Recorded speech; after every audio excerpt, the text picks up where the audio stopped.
서울 아파트 시장의 거래 절벽 현상이 심화하고 있습니다.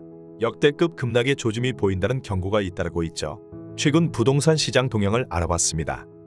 KB국민은행의 월간 주택 가격 동향 조사에 따르면 8월 기준 KB 선도아파트 50지수가 0.72% 하락한 것으로 나타났습니다. 2020년 4월 이후 2년 4개월 만에 최대 하락폭인데요. 지난달 0.23% 떨어지며 2년 2개월 만에 하락세로 돌아선 데 이어 한 달 만에 낙폭이 3배로 확대되고 말았습니다. 선도아파트 50지수는 전국 아파트 중 시가총액 상위 50개 단지의 가격 변동을 지수화한 것입니다.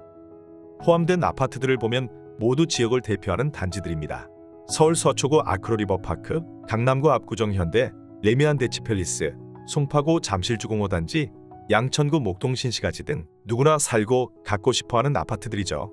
서울 외 지역에서도 경기도 성남산 성역 포레스티아, 수원 광교 중흥 S클래스, 부산 더샵 센텀파크 1차, 화명 롯데캐슬카이저 등 지역별 대장주들이 모두 포함돼 주택 경기를 민감하게 반영하는 지표로 통합니다. 선도아파트 50에 들어간 주요 단지별 가격 동향을 볼까요? 강남구에선 대치동 음마아파트 전용 면적 76제곱미터가 지난달 24억 원에 팔리며 작년 11월 기록한 최고가 26억 3,500만 원보다 2억 원 넘게 떨어졌습니다. 강남구 도곡동 도곡넥슬 전용 134제곱미터는 지난 5월 49억 4천만 원에서 8월 42억 3천만 원으로 7억 원 이상 떨어졌습니다. 동이나 층이 비슷한데 급락한 것입니다.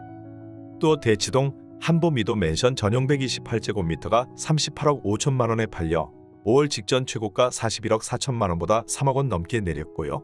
도곡동 타워팰리스 1차 전용 121제곱미터는 5월 33억 7천만 원에 팔려 직전 최고가 37억 원보다 3억 원 이상 떨어졌습니다.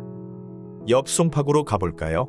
잠실 트리지움 전용 면적 84제곱미터 매물이 지난 5월 초 21억 8천만 원에 팔린 것으로 나타났습니다. 작년 9월 기록한 최고가 24억 5천만 원보다 3억 원 가까이 내린 가격이네요. 주변 리센초와 LC에서도 이전 최고가보다 3에서 4억 원 내린 가격이 등장하고 있습니다. 리센츠 전용 면적 84제곱미터의 경우 29층 매물이 최근 22억 5천만 원에 팔렸는데 직전 최고가 26억 5천만 원보다 4억 원 급락한 것입니다. 또 LC에선 전용 면적 84제곱미터 11층 매물이 23억 5천만 원에 팔려 직전 최고가 27억 원보다 3억 5천만 원 내렸습니다. 그렇다면 최근 집값 부진의 원인은 뭘까요? 금리 인상과 경기 불안 등의 여파로 주택 수요가 급감하면서 똘똘한 한 채로 통하는 인기 아파트 가격도 본격적인 하락 국면에 접어들었다는 분석이 나오고 있습니다. 한국은행은 작년 8월 금리 인상을 시작해 이달까지 총 6차례 금리를 올렸습니다. 이렇게 금리가 오르면서 매수세가 급격히 위축된 상황인데요. 한국부동산원에 따르면 6월 27일 기준 수도권 아파트 매매 수급 지수는 89.8을 기록했습니다.